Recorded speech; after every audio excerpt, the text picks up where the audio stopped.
Hey guys, it's Russell back, and on today's video I'm going to show you how to do a couple of things that's all steering wheel related. I'm going to show you how to pull this steering wheel off because there's a few things in here that we need to fix. Number one, no horn.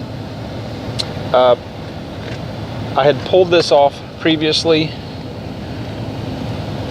and what's missing?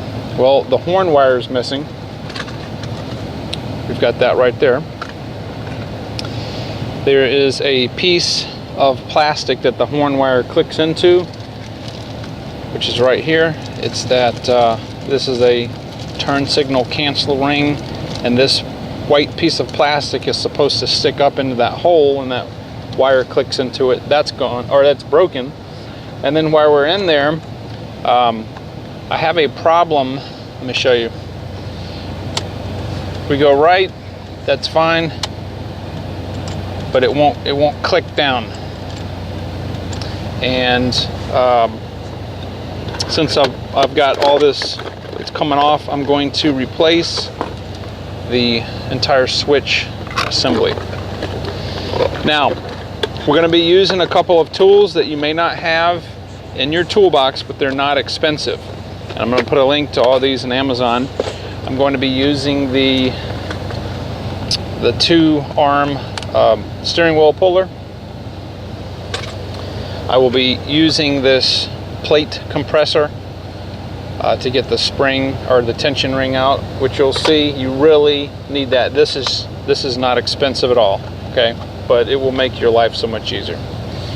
All right, so obviously I've removed the horn, the vinyl cover, and we need to take this bolt off. Now this bolt right here is a 21 millimeter. All right, and just to speed up the video, I'm gonna use my impact wrench. I'm gonna try to do this one-handed. Okay. Now if you don't have that, you don't need that, you can use a regular ratchet set. So we're gonna put that aside. All right, now the wheel's not just gonna pull off. All right, there's a splined shaft in here that we need to press against, which is why we're going to use the puller. I'm going to set the puller up. It's going to take 2 hands. I'll show you what it looks like. The bolts are going to thread into this hole and this hole, and I'll show you what that looks like next. All right, I've got the 2 bolts secured. I've got the center bolt secured, and I'm going to take a 14 millimeter socket, and I'm going to try to do this one-handed.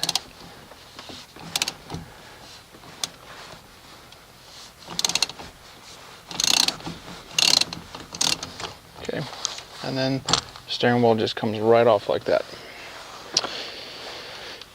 Now, this plate right here, okay, is spring-loaded. And I'll show you when we get it off. There's a huge spring behind there. And there's a little C-clip that is right in there that you have to pull out. Now it's almost impossible to get this clip out without compressing it. Now I did this before by hand, and it was a horrible experience. So when I was looking at everything, so I'm going to take this puller, and it just threads on here. There's one side's metric and the other side is standard, so this will fit a variety of vehicles. So you just screw it on like that, and you take this wing nut, okay, and just very gently compresses the spring. Okay, and you don't need to do it much. Now I'm going to go get a little awl or a pick and take that out and show you how much easier it is with using this tool. All right, sorry I keep having to turn the truck on. It's really cold outside. I'm trying to get some heat in here. So I have compressed this as much as I need, and I'm going to try to do this one-handed. Sometimes you can just get it with a flat bladed screwdriver. Just get in there and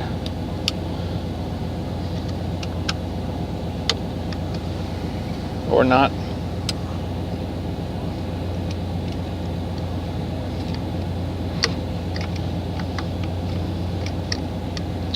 All right, guys, I'm gonna have to do this two-handed, but you get the idea. I'm just gonna take this pick with my other hand with the screwdriver in it and just pop this off. All right, so once I have the screwdriver on the one end, I'm just gonna take the pick and work the other end out of the groove. That screwdriver will stay there. This will work. Normally I'm holding it with my other hand, but let's see if I can do this. There we go. Okay.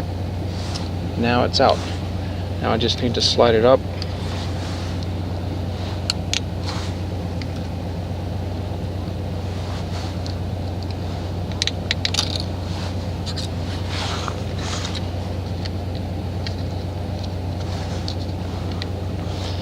And this literally does, it's like 10 seconds to do this if you're using both hands. But I wanted to show you guys what it looked like. All right, so once the clip is off, release the tension on that, and this will pop out. Take the spring clip. Okay, that's all it is. And then take this plate. Now, if your cancel ring, this is the cancel ring, if it's not broken, you're gonna have a tab or a tube right here, but obviously mine's broken. So that's what a broken one looks like, and that is what one that's not broken looks like, and it's just gonna sit just like that. All right, so the next thing that I need to do is I'm going to pull the stalk out, and it just comes right out just like that. Just let that hang, okay? And then I'm going to take this Phillips screw off here that connects the cam paw to this, so that when we move this, that arm is doing the work. Let me turn this off. So just take a Phillips screwdriver and remove that.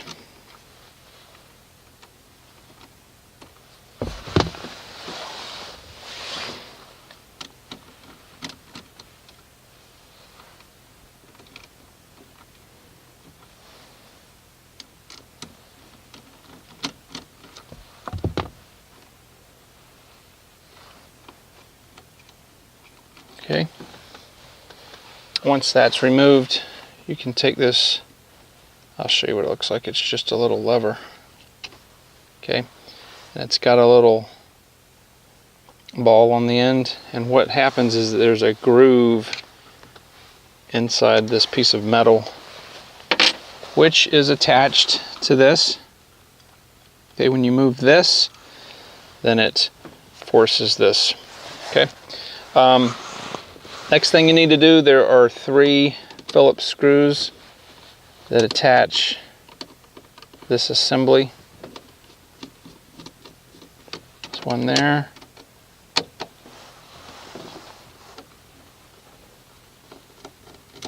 There's one there, and you need to move this over to get to the top one. Now, in addition to that, your hazard button, there's a really tiny Phillips screw in here. So get your small screwdriver and take that loose. Okay, it's just a little tiny screw. All right, so I'll take these screws out completely. Underneath the dash is a connector. Okay, it's a connector right here. I'm just gonna plug it like that. Now this is going to slide up into the piece of plastic right here. what I'm going to probably do is I'm probably going to take some electrical tape and tape the wires straight so they don't snag anything. But the whole assembly is one piece. So let me get set up with the camera here and see if I can't show you guys how to do that. Alright, so I pulled this part out very gently, and I'm going to, like I said, I'm probably going to tape with some electrical tape like this so it will be easier to slide through here. But yes, it will come out that way.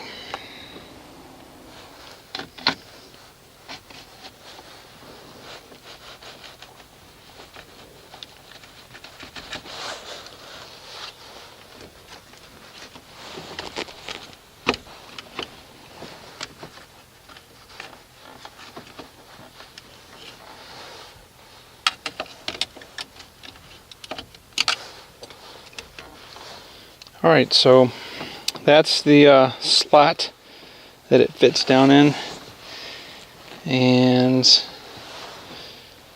a little tight, but it's not too bad. So I'm going to take our new switch, and I'm going to try to see if I can get it in there without well, I probably should tape it. I'm going to go ahead and tape it just so that there's no stress on these wires.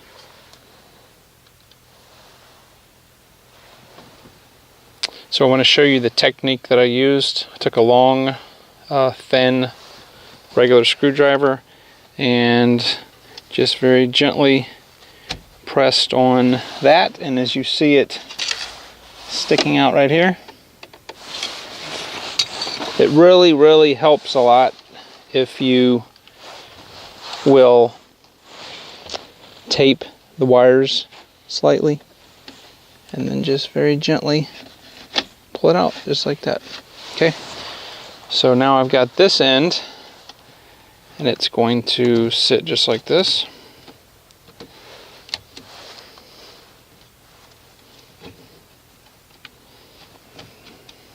The wires are stiff, one from being cold and two from being in that box. So I'm going to go ahead and get this set up and get that plugged back in. Alright, so I've got our 3 screws in, I've got our arm put back in, and now, okay, everything's good. I'm going to go ahead and remove the electrical tape and plug that back in. Alright, so I made sure that everything works, the lights, the wipers, and everything's good. Obviously I've got that plugged up. I've got the spring back in here, and I'm going to take our compressor tool and go ahead and put the this right here back on. I have to be very careful because this is very easy to break. That has to engage the steering wheel and the hole in that. So I'm going to need to get this on like that, and I'm going to go ahead and thread the compressor back on and compress that and put the snap ring back in. Alright, so I've got the compressor set, and I'm pushing this the final way so it clicks into the groove, and make sure it's just in there all the way around, and you're done. Alright, so I very gently put the steering wheel on so as not to break the piece of plastic there. I'm going to go ahead and put the nut back on, and I'll just take my end pack.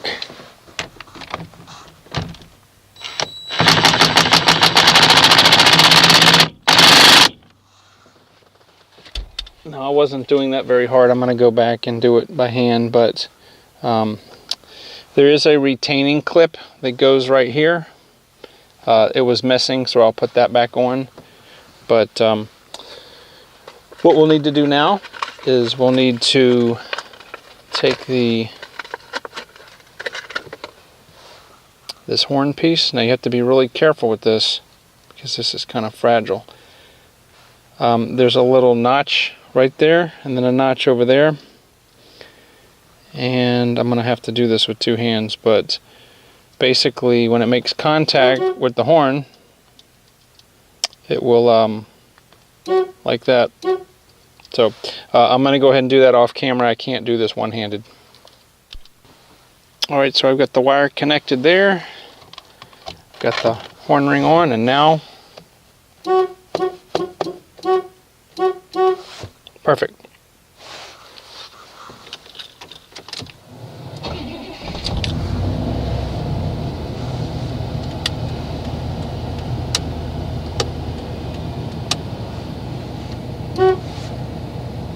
Alright guys, so that is not a hard job. If you had taken this to the dealership, they probably would have charged you a couple $100 at least to do that. But I hope that this was informative and that you guys learned something. If you want to know more about this, then you know, on your own truck, a lot of vehicles are very similar to this, but the tools that we use will work on any GM vehicle, and yeah, save some money, do it yourself. So anyway guys, thank you for your viewership. If you like this video, if you'd like to see more of these type of repairs, then just leave me a comment below, subscribe, click that little bell icon, and I will talk to you in the next video.